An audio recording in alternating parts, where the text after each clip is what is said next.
สวัสดีค่ะ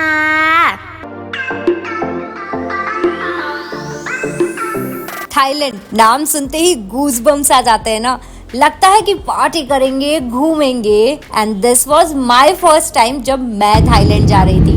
Thai Airways की flight थी जयपुर से बैंकॉक के लिए, जिसके लिए मैंने 12,000 रुपए खर्च किए थे। तो मेरा इमिग्रेशन बहुत ही आसानी से और बहुत ही जल्दी क्लियर हो गया है। रात को 10 बजे यहाँ से निकली फ्लाइट में बैठते ही इन्होंने पीनट्स दे दिए। मस्त सोने की जगह थी क्योंकि लेग स्पेस काफी अच्छा था और मैं अकेले ही थी पूरी 3 सीट पे, तो आराम से सोते सोते पहुंच गई। आंख लगने ही वाली थी कि मस्त सा खाना आ गया, पनीर, चावल और सब्जी। सुबह कब हुई खाने के बाद में पता ही नहीं चला और मेरी खिड़की से नज़ारे बदल चुके थे। Welcome to Thailand. Baggage counter के बिल्कुल पास में मैं खड़ी हूँ। मेरा इमिग्रेशन बहुत ही स्मूथली हो गया। जैसे ही मैं एयरपोर्ट पे लैंड हुई, एक बस ने मुझे पहुँचा दिया उस प्लेस पे जहाँ पे आपका डॉक्यूमेंटेशन एक बार चेक होता है और वहाँ से आपको बता दिया जाता है कि आप आगे चले जाओ और वहाँ पे आपका जो है फाइनल इमिग्रेशन हो जाएगा। जब आप फाइनल इमिग्रेशन के पॉइंट पे पहुँचते हो तो आपकी जो वीज़ा की फ़ीस है यानी कि 2,000 थाई बात वो लगती है। आपका रिटर्न का टिकट चेक होता है, आपके जितने भी होटल के बुकिंग्स है वो सब चेक होते हैं।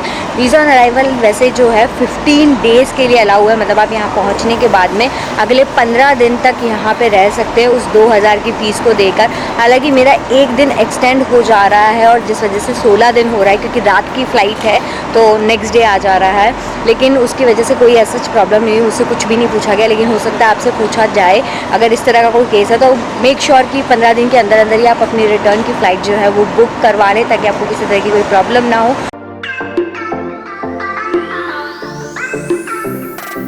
तो अभी मैं जिस एयरपोर्ट पे हूँ उसका नाम है स्वर्ण भूमि एयरपोर्ट। बैंकॉक में टोटल 2 एयरपोर्ट है। वैसे मोस्ट ऑफ द फ्लाइट्स जो आती है वो इसी एयरपोर्ट पे आती है, लेकिन एक और है DMK करके आपको मिलेगा जब आप सर्च करेंगे, वहाँ पे भी फ़्लाइट आती है अगर आप एयर एशिया की फ़्लाइट लेते हैं। मतलब अगर आप एयर एशिया से आएंगे तो आपका एयरपोर्ट दूसरा होगा और वो थोड़ा सा सिटी से दूर पड़ता है, इसलिए मैं आपको सजेस्ट करूँगी कि आप एयर एशिया की फ़्लाइट ना लें, उसके अलावा कोई भी फ़्लाइट ले लें अगर आप डायरेक्ट बैंकॉक आ रहे हैं तो। अभी मुझे जाना है गेट नंबर 3 पे, वहाँ पे मुझे ड्राइवर मिलेगा। अभी मैं आपको दिखाती हूँ कि सिम के रेट्स क्या है। 15 दिन का जो है वो लग रहा है 699 बात और जिसमें आपको अनलिमिटेड 5G डेटा मिलेगा। और 8 दिन का अगर आप लेते हैं तो 399 रुपये में आपको मिल जाएगा और उसमें आपको अनलिमिटेड 5G इंटरनेट है, कॉलिंग है, वाईफाई है और अच्छा इसमें ये भी है कि इसमें से इंटरनेशनल कॉल भी कर सकते हैं आप 100 थाई बात का। तो अभी मैं आपको बताने वाली हूँ कि अगर आप कुछ ऐसे होटल्स हैं बैंकॉक में, अगर वो सब बुक करते हैं तो आपको यहाँ से टैक्सी के पैसे बच जाएंगे। क्यों? क्योंकि एयरपोर्ट एक्सप्रेस नाम की ये जो बस है, मतलब एयरपोर्ट ने जो चला रखी है, उसके लिए बस आपको ये कोड स्कैन करना है और ये सारे जो होटल्स दिखाई दे रहे हैं यहाँ सबका नाम लिखा हुआ है। ग्रीन लाइन, रेड लाइन और ब्लू लाइन बनी हुई है। तो इन सारे होटल्स पे जाने के लिए आपके पास में बिल्कुल सही सुविधा है। लिस्टेड होटल्स जो है जहाँ पे यहाँ से आपको डायरेक्ट बसेस मिलती है, उसके लिए जो टैक्सी का फेयर लगता है यानी जो बस का फेयर लगता है वो ऑलमोस्ट 450 इंडियन रुपीज़, 180 थाई बात लगता है। आप जैसे स्कैन करते हैं आपको वो प्राइस दिख जाती है 180 बात और उसमें आप जो भी होटल्स यहाँ पे लिस्टेड है उन पे डायरेक्टली पहुँच सकते हैं। अगले 15 दिन में यहीं पे मज़े करने वाली थी। तो यहाँ पे आपको मतलब टैक्सी के रूप में जो गाड़ियाँ मिलेगी वो देख के आपको मज़ा आ जाएगा। बिल्कुल लग्जरी कार्स मिलती है, इतनी बड़ी बड़ी वाली वैन टाइप की भी है जो भी मिलती है, तो मतलब खरीद नहीं सकते तो यहाँ पे आके एटलीस्ट एज टैक्सी यूज़ तो कर ही सकते हैं। फिलहाल चलते हैं होटल की तरफ और जाके देखते हैं होटल कैसा है।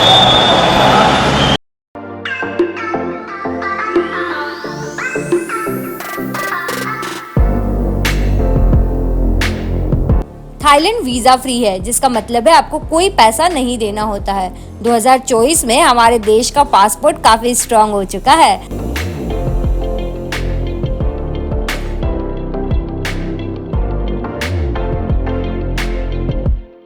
सुबह के बजे हैं 9:30 और मैं होटल पहुंच चुकी हूं। मुझे लेना पड़ रहा है अर्ली चेक इन क्योंकि 2 बजे नॉर्मली यहाँ पे टाइम होता है चेक इन का और उसको होने में बहुत टाइम लगेगा। जो एक्स्ट्रा मुझे पे करना पड़ रहा है उसके लिए वो है 500 बात। थाई बात, यानी कि ऑलमोस्ट 1000 रुपये एक्स्ट्रा मुझे पे करने पड़ेंगे, लेकिन 9:30 से 2 बजे तक का टाइम बच जाएगा। उसमें मैं थोड़ा रेस्ट कर लूँगी क्योंकि ओवरनाइट फ्लाइट थी और अच्छे से फिर एक्सप्लोर कर पाऊँगी। बैंकॉक के सुकुमविट एरिया में मैंने अपना होटल लिया हुआ है और आप भी इसी एरिया में ले लें। वैसे ये बहुत बड़ा एरिया है तो इस एरिया में आपको डिफरेंट लोकेशन मिलेगी। अभी एग्जैक्टली मैं जिस लोकेशन पे होटल मैंने लिया है, इस लोकेशन का जो नाम है वो मक्का करके है। और आप अगर लेना चाहते हैं और देखना चाहते हैं होटल, तो आप जिस एरिया में ले सकते हैं वो हो सकता है अशोक। अगर बाहर की तरफ आप देखेंगे तो इस साइड पे आपको रामादा दिखाई देगा, सामने बैंकॉक पैलेस और बहुत सारे होटल्स है। तो ओवरऑल इस एरिया में आपको ढेरों होटल्स मिल जाएंगे। और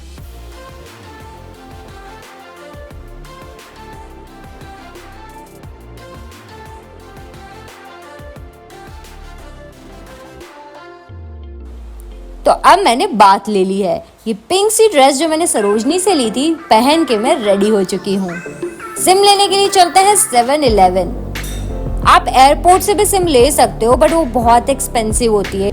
वहाँ पे आप एयरपोर्ट का ही वाईफाई यूज करो और जब सिटी में आ जाओ तो 7-Eleven नाम के स्टोर से, जो कि थाईलैंड ही नहीं साउथ ईस्ट एशियन सारी कंट्रीज में बहुत पॉपुलर है, सिम कार्ड खरीद लो। सो आज तैयार होकर के मैं आ चुकी हूँ अपने पहले दिन की पहली एक्टिविटी करने के लिए, जो कि होने वाली है डिनर क्रूज़। और उसके लिए मैं पॉइंट जो है वहाँ तक ऑलमोस्ट पहुँच गई हूँ। इस मॉल में भी मुझे देखने में बहुत मज़ा आया। कॉस्ट्यूम्स इतने कलरफुल कि आपका देख के मन करेगी बस अभी के भी ग्रैब कर ले। लेकिन 30,000 थाई बात तक के हैं। पीछे कैफेज टाइप में बना हुआ है और इस साइड पे है रिवर जिसका फ्लो बहुत तेज है और जिसकी वजह से ये भी बहुत अच्छी लग रही है। फिलहाल आगे की तरफ बढ़ते हैं, जो पॉइंट है एग्जैक्टली क्रूज़ का, वहाँ जाते हैं और फिर देखते हैं क्रूज़ में एक्चुअली क्या है करने को।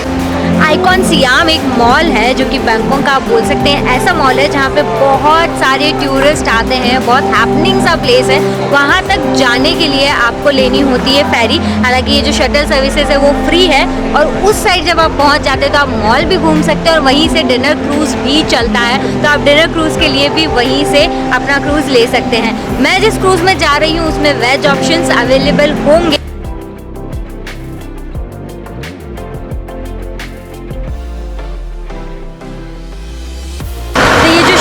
वाली बोट है ये चल चुकी है, एक जगह से आपको दूसरी जगह पे ले जाती है।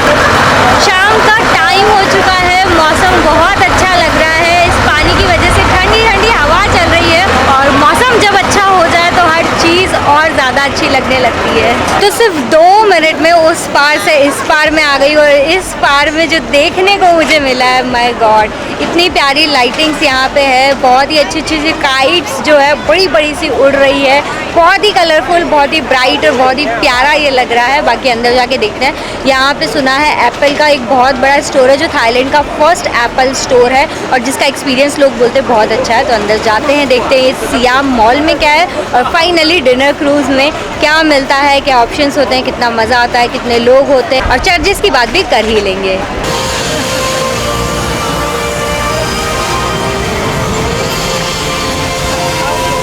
के टाइम पे यहाँ पे ये चलता है वाटर वाला फाउंटेन शो और उसी के साथ साथ में इतने प्यारे लाइटिंग्स में ये पूरा माहौल बिल्कुल खुशनुमा हो चुका है। इतने अच्छे अच्छे सॉन्ग चल रहे हैं। तो इस टाइम पे तो आपको यहाँ पे एक ना एक दिन जब भी आप बैंकॉक में हो ज़रूर आना चाहिए।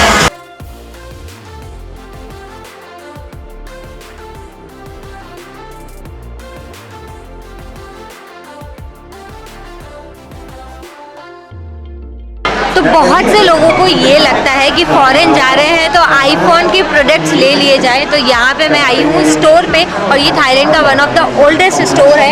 यहाँ पे है ये आईफोन 14 प्रो मैक्स जिसकी जो प्राइस है वो है 44,900 थाई बात, यानी कि ऑलमोस्ट 1 लाख से ऊपर ही है। और इसमें 7% आपको वैट की रिबेट मिलती है जब आप एयरपोर्ट पे जाते हो।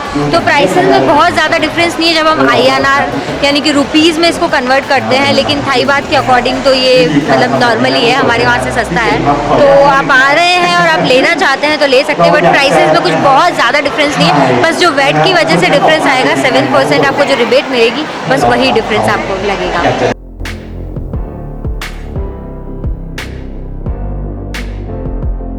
इस मॉल का का नाम सन सियाम है और सियाम जो है वो थाईलैंड का ही पुराना नाम है। फ़िलहाल इस मॉल के मैं उस पोर्शन में हूँ जिसे आप कह सकते हैं कि बजट कैटेगरी वाला पोर्शन है। अगर आप नॉन वेजिटेरियन हैं तो फ़िलहाल मुझे यहाँ कुछ ऑप्शंस दिखाई दिए जो बहुत ही खूबसूरत दिखाई तो दे रहे हैं। तो अगर आप खाते हैं नॉनवेज तो आपके लिए यहाँ बहुत सारे ऑप्शंस है। बाकी वेज में क्या है वो भी जाके देखते हैं। फ्रूट्स के क्या रेट्स है इस मॉल में वो भी जाके देखते हैं। तो आगे बढ़ते हैं, देखते हैं मेरे लिए क्या क्या ऑप्शंस मुझे मिलने वाले। भूख बड़ी ज़ोरों की लगी है और भूख से भी ज़्यादा लगी है प्यास। यहाँ पे मुझे दिखाई दिए ये चॉकलेट जो स्ट्रॉबेरी में, अच्छा स्ट्रॉबेरी ली है उसको चॉकलेट में मिक्स कर दिया है और अब उसको आइस में डिप कर के और बना रहे हैं। वाह मस्त लग रही है। और फिर इसको इस तरह से परोस के दिया जा रहा है।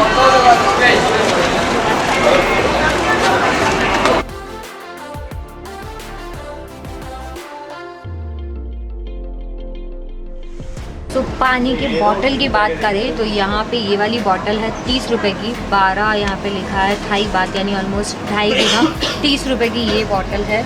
और अगर बात की जाए बड़े बॉटल्स की तो यहाँ पे ये 14 रुपए लिखा हुआ है यानी कि ऑलमोस्ट ये भी हो गया 30 रुपए का। तो ये जो नॉर्मल वाटर है उसकी प्राइस है, ये स्पेशल वाटर है। तो यहाँ पे पानी की भी अलग अलग कैटेगरी है तो आप चूज़ करके ले सकते हैं। अभी मैं आगे दिखाती हूँ आपको बियर के भी प्राइस के। यहाँ पे बियर और बाकी सब चीज़ें कितने में मिल रही है। ये है ये बॉटल जो है जो 20 आपको थाई बात की दिख रही है यानी ऑलमोस्ट 50 रुपए की ये जो बॉटल है, ये बोला जाता है कि यहाँ का सबसे टेस्टी पानी है और इस पानी की क्वालिटी अलग है। तो आप आए तो एक बार ज़रूर ट्राई करें। ये वाला जो पानी है ये भी अलग है pH+ और ये पानी भी विटामिन वाला पानी है। तो पानी भी यहाँ पे बहुत अलग अलग कैटेगरी के आपको देखने को मिलेंगे। तो यहाँ पे ये जो बियर का कैन है ये ऑलमोस्ट है जो सबसे छोटा वाला है ये 63 थाई बात का, मतलब ऑलमोस्ट 150 रुपये तक का आपको ये पड़ेगा, जो कि इंडिया में 120-150 में ये वाला साइज़ मिलता है। यहाँ पे आपको छोटा मिलता है। तो बियर इन शॉर्ट मैं बोलूँगी कि थोड़ी सी कॉस्टली आपको पड़ेगी। जैसे कि यहाँ लिखा है 88 थाई बात की ये कैन है। तो अभी मेरे सामने रखी हुई है बहुत सारी कोल्ड ड्रिंक्स की बॉटल्स और कोल्ड ड्रिंक हम सभी पीते हैं। यहाँ पे मिल रही है मुझे 35 थाई बात में 2 पेप्सी की बॉटल यानी कि ऑलमोस्ट 80 रुपये। तो ये बोल सकते हैं कि ऑलमोस्ट इंडिया से 10 रुपये कम में पड़ रही है। तो ओवरऑल पानी बियर और सब चीज़ों की मिला कर बात करें तो ऑलमोस्ट प्राइसेस सेम सी है, 10-20 रुपये ऊपर या 10-20 रुपये नीचे, बस इतना ही फ़र्क है, उससे ज़्यादा यहाँ डिफरेंस नहीं है। तो बहुत ही सस्ते में अगर आपको शॉपिंग करनी है अपने ड्रिंक्स की तो 7-Eleven में आ जाएं। अभी मैं हो गई हूँ क्रूज़ रेडी और जाने वाली हूँ क्रूज़ के अंदर और करने वाली हूँ डिनर। आपको भी दिखाती हूँ पूरा ओवरऑल कैसा एक्सपीरियंस ये रहता है।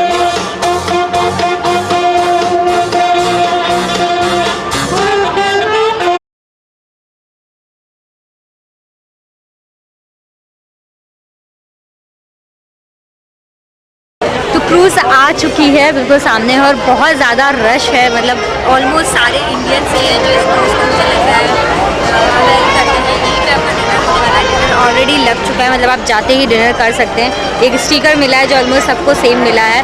और भी बहुत सारी क्रूज़ है, बहुत सी ब्रांड्स है जिनका सबका अलग अलग मतलब फैसिलिटीज़ है। अभी अंदर जाके देखते हैं कि क्या है और क्या एग्जैक्टली मिलने वाला है। ऊपर चेयर्स लगी है, नीचे चेयर्स लगी है, डबल डेकर ये बोट है। बाकी अंदर जाके पता चलेगा। आई थिंक ड्रिंक्स भी है बट वो इसमें इंक्लूड है या नहीं है, प्राइस कितनी है, वो सारी डिटेल्स मैं अंदर जाके शेयर करूँगी।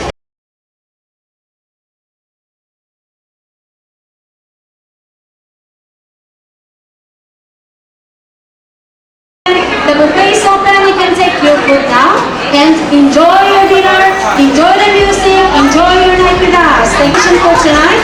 Miss Sue and Miss Grace for your music for tonight. Thank you so much. Please enjoy.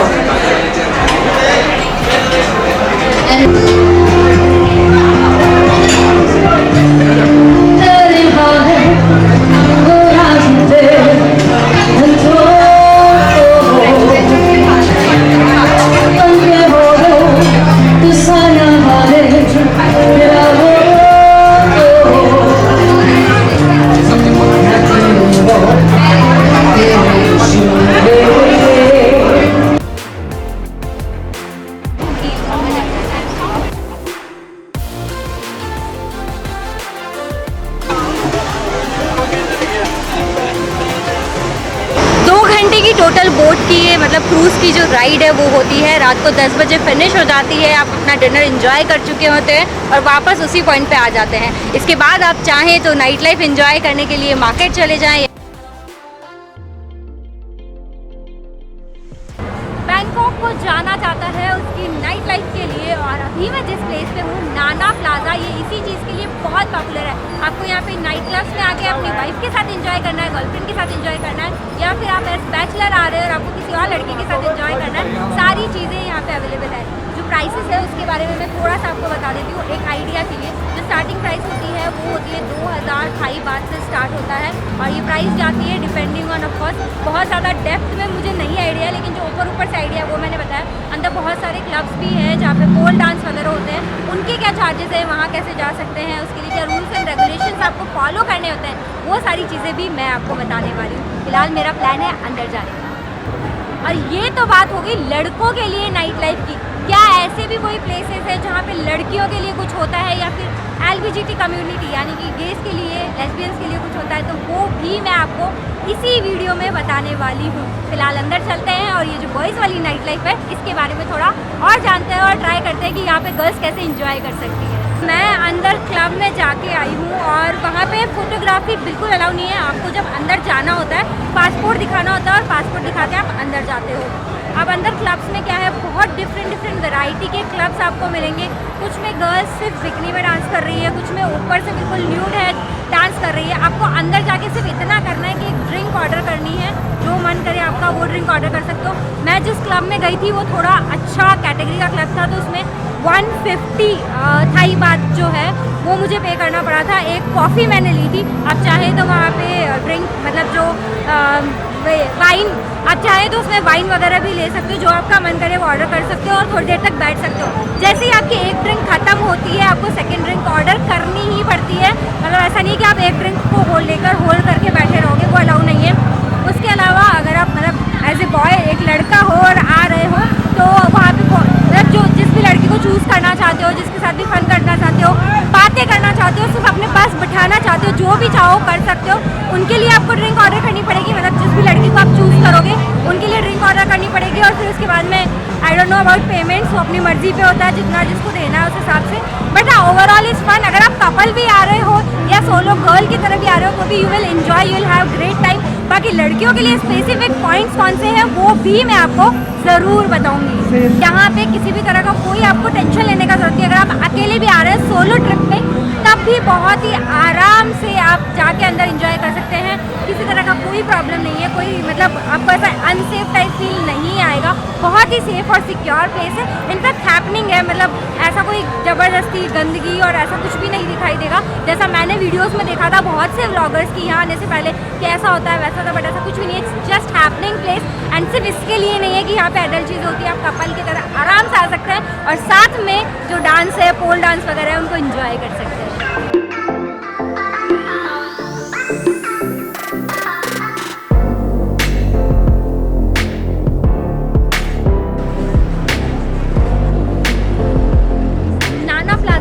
Opposite direction में ही मार्केट बनी हुई है, और इस मार्केट में आप चाहें तो शॉपिंग कर सकते हैं। हालांकि ये नॉर्मल जो मार्केट मैंने होटल के पास में देखा था उससे थोड़ा सा कॉस्टली है। मतलब वहाँ पे जो टी शर्ट्स और शर्ट्स 200 से 250 रुपये में मतलब मिल रहे थे, और वो यहाँ पे आने के बाद में आपको मिल रहे हैं लगभग 400 से 450 रुपये के। लेकिन अगर आप शॉपिंग करना चाहते हैं तो यहाँ से भी कर सकते हैं, इनकेस आपके पास में टाइम की शॉर्टेज है। क्योंकि यहाँ पे जो टी शर्ट्स और शर्ट्स है वो हमारे यहाँ जो मिलता है उससे काफ़ी डिफरेंट वाइब देते हैं, और बिल्कुल जो प्योर वाली वाइब्स होती है ना थाईलैंड वाली, वो अगर आपको लेनी है तो यहाँ से आप शॉपिंग ज़रूर कर सकते हैं।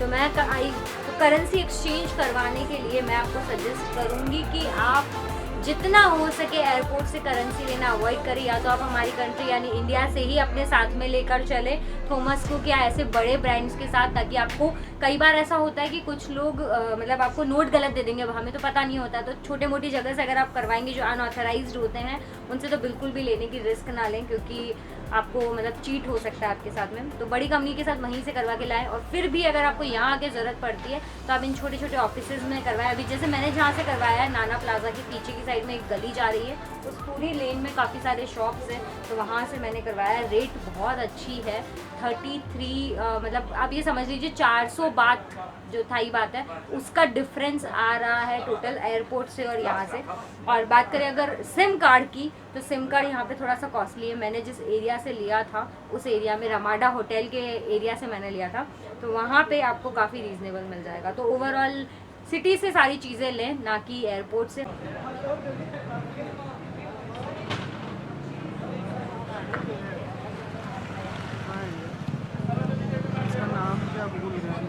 तो नाना प्लाजा से टैक्सी पकड़ के मैं आ गई हूँ यहाँ पे। टैक्सी के लिए मैंने पे किया 100 थाई बात। आप चाहें तो ग्रैब से भी टैक्सी की बुकिंग कर सकते हैं। नॉर्मली यहाँ पे सब लोग ग्रैब ही यूज़ करते हैं।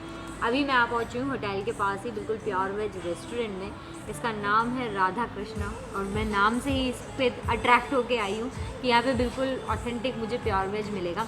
अब बात करें यहाँ की प्राइसेस की, तो आलू गोभी यानी सब्जियां यहाँ पे ऑलमोस्ट 200 थाई बात की है, और थाली है 230 220 में।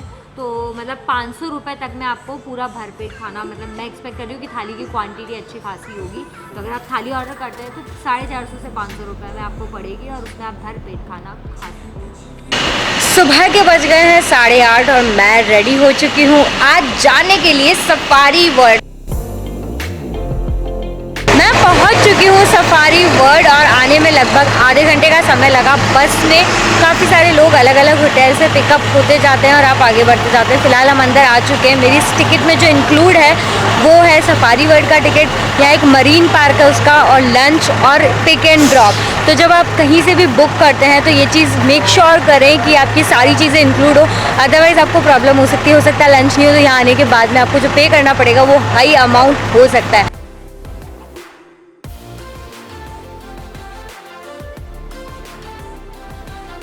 सफारी वर्ल्ड की शुरुआत होती है टिकट चेकिंग के साथ, और उसके बाद जैसे ही आप थोड़ा सा आगे बढ़ते हैं आपको दिखाई देते हैं सुंदर सुंदर से पैरट्स। अब आगे की तरफ बढ़ते हैं, अभी मेन एंट्री बाकी।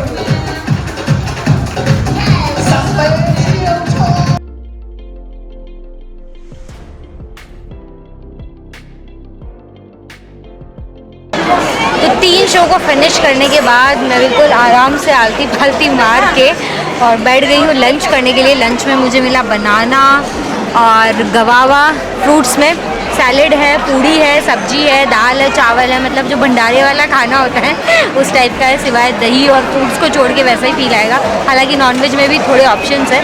पेट भर खाना आप आराम से खा पाएंगे, लेकिन वैरायटी बहुत ज़्यादा एक्सपेक्ट ना करें। बट हाँ, खाने में जो टेस्ट है वो है, जैसा मैंने बोला, भंडारे वाला खाना है, प्रसाद समझ के खा लो। जब आप सफारी वर्ल्ड में आए तो एक तो चलने के लिए और दूसरा गर्मी, दोनों के लिए बिल्कुल माइंड से प्रिपेयर रहे, क्योंकि आपको बहुत चलना पड़ेगा और गर्मी बहुत ज़्यादा है। अब फिलहाल मुझे जहाँ तक पता है मैं लास्ट शो में आ चुकी हूँ, इसके बाद सिर्फ सफारी वर्ल्ड मेरा बच जाता है, और ये है काऊ बॉय वाला स्टंट शो। अब एग्जैक्टली यहाँ क्या होगा पता नहीं, लेकिन जो मूवीज़ में काऊ बॉयज़ देखे हैं वो बहुत सेक्सी से होते हैं और कुछ कुछ कर रहे होते हैं। अब यहाँ पे एग्जैक्टली क्या होने वाला नहीं पता। गर्मी की वजह से हालत बहुत ख़राब है, स्किन बिल्कुल डल हो चुकी है। अब इंतज़ार है कि शो जल्दी से स्टार्ट हो जाए। खुशी खुशी खुशी।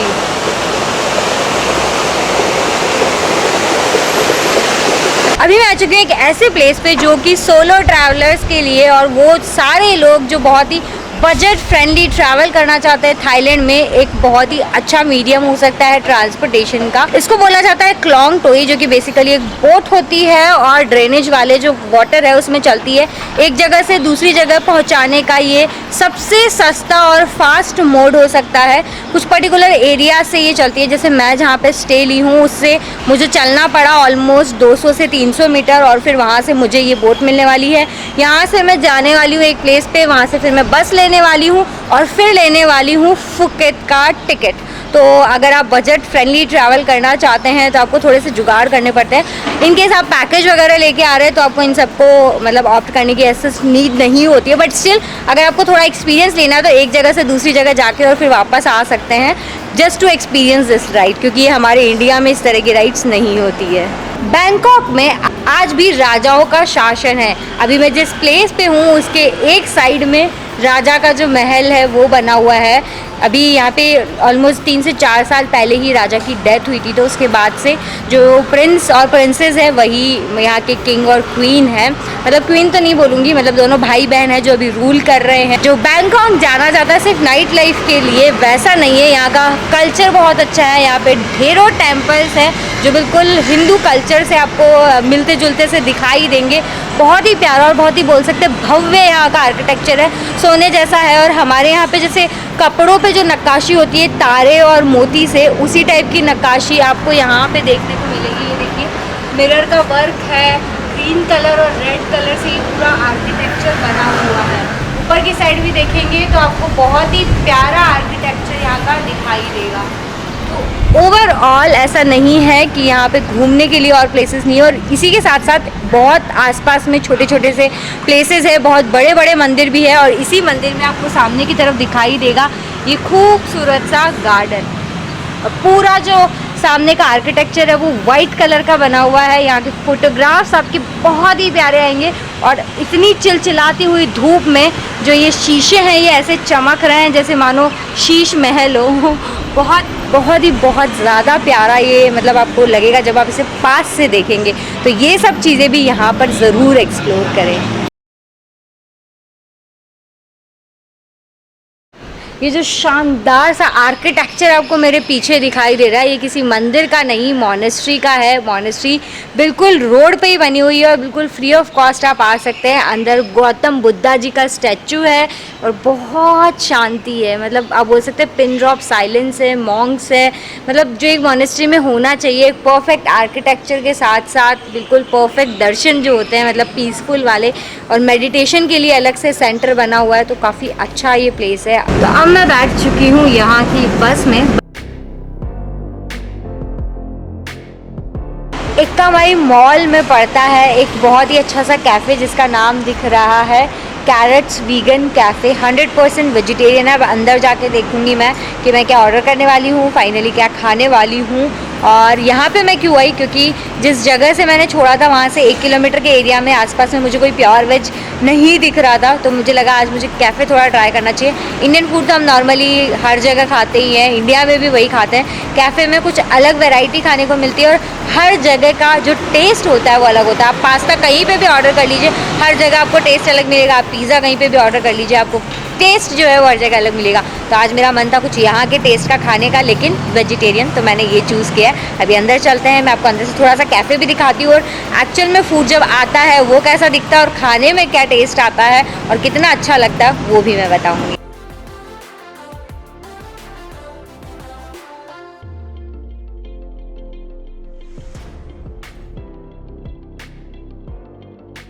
ऑर्डर मेरा आ चुका है। जो ऑर्डर की गई चीज़ें हैं मैं आपको देसी भाषा में बताऊंगी, आप यहाँ पे पढ़ भी सकते हैं, बट वो नाम थोड़े से विदेशी लगेंगे। पिज़्ज़ा है, ये आप बोल सकते हैं पास्ता का ही रूप है जिसे हम स्पैगेटी बोलते हैं, और ये एक हेल्दी डिश है जो कि राजमा से बनी है। और उसके साथ साथ मैंने लिया है ये ड्रिंक जो कि आप बोल सकते हैं बहुत सारे फ्रूट से मिक्स होकर बना हुआ है। थोड़ा थोड़ा सब कुछ खाते हैं और फिर टेस्ट करके मैं बताती हूँ कि एक्चुअल में दिखने में तो बहुत टेम्पटिंग सा लग रहा है, अब खाने में कैसा है वो भी देख के खा लेते हैं फटाफट से। ये है मेरे हाथ में फ़िलहाल पिज़्ज़ा और मुझे इसमें ब्लैक ऑलिव्स दिख रहे हैं। मुझे ब्लैक ऑलिव्स ग्रीन से ज़्यादा पसंद है। टेस्ट करते हैं।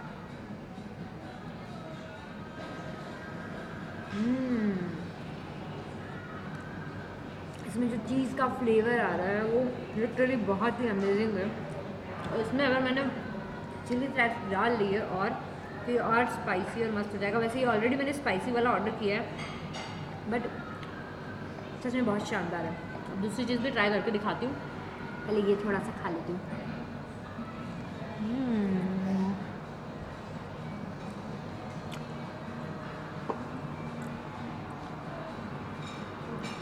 अब ट्राई करते हैं ये राजमा की बनी हुई डिश जिसमें नींबू है, टमाटर है, प्याज है, चने भी लग रहे हैं मुझे, नहीं ये कुछ और है, ये पता नहीं क्या है।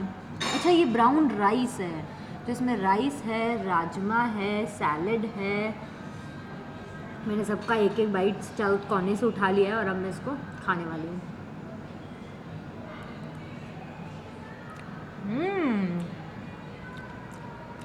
बहुत ही शानदार इसका टेस्ट आ रहा है। मेयोनीज की वजह से इसका फ्लेवर और ज़्यादा इन्हेंस हो गया है और इसमें हम थोड़ा सा नींबू डाल देंगे तो बिल्कुल देसी जो टेस्ट होता है वो आएगा। अब last but not the least जो बची है फूड आइटम्स में, वो है हमारा देसी वाला पास्ता जो कि सर्व किया गया है। ये है टोमेटो, ये है चटनी और ये हमारी स्पैगेटी।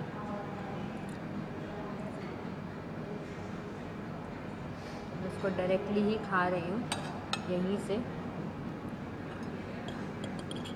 और जल्दी से आ जा, टोमेटो रह गया है मेरा, मैंने टोमेटो भी ले लिया।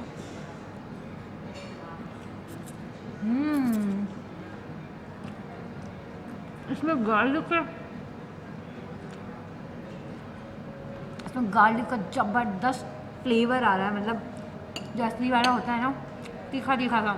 नॉर्मली जब हम ये सब बाहर खाते हैं, मैंने और भी बहुत सी कंट्रीज़ में खाया है, वहाँ थोड़े मसाले कम होते हैं, लेकिन यहाँ पे मसाले बिल्कुल परफेक्ट, बिल्कुल आपको इंडियन वाला देसी जो लहसुन प्याज का तड़का होता है ना, वैसा वाला फील आएगा। अब सिर्फ ये ड्रिंक बची है जो मैं लास्ट में पीऊँगी और फिर उसी टाइम पे मैं आपको इन सब की प्राइस भी बताऊँगी। और फूड तो बहुत अच्छा है। तो पेट भर के, मतलब पेट क्या गले तक भर के खाने को 4 लोगों का खाना 2 लोगों ने ख़त्म किया है, ये समझ लीजिए। बस उतना खा के और उसमें भी थोड़ा सा बच गया। तो ये इंडियंस की आदत होती है ना, पैक वैक करवा लो। तो पिज़्ज़ा को मैं बचे हुए को पैक भी करवा के ले आई हूँ और अब मैं निकाल रही हूँ अपनी नेक्स्ट एडवेंचर एक्टिविटी। एडवेंचर है जाने क्या है, ये जो है ये साइट सीन यहाँ के मैंने थाईलैंड की कंपनी के थ्रू ही बुक करवाया है। स्काई वॉक करके एक जगह है, स्काई वॉक मैंने पेलिंग में किया था। वहाँ पे तो मुझे बहुत कुछ खास नहीं लगा, बट बाहर आई हूँ तो सोचा यहाँ पे भी एक बार कर लिया जाए। बुक की है मैंने टैक्सी, जो कि ग्रैब नामक ऐप है। यही ऐप मोस्टली मैंने बाली में भी इसी ऐप का यूज़ मैंने बाली में भी किया था, तो मुझे काफ़ी जेन्युइन लगा। और किंग पावर महानकॉन ये एक प्लेस है जहाँ पे बनी हुई है ये इतनी बड़ी सी बिल्डिंग जो ऊपर तक है और इसे बोला जाता है स्काई वॉक। और जिसकी टिकट आपको लेनी होती है जो लगभग पड़ती है 1000 थाई बात की। और अब अंदर जाकर क्या है वो तो अंदर जाके ही पता चलेगा। ये टावर बाहर से कुछ इस तरह से दिखता है।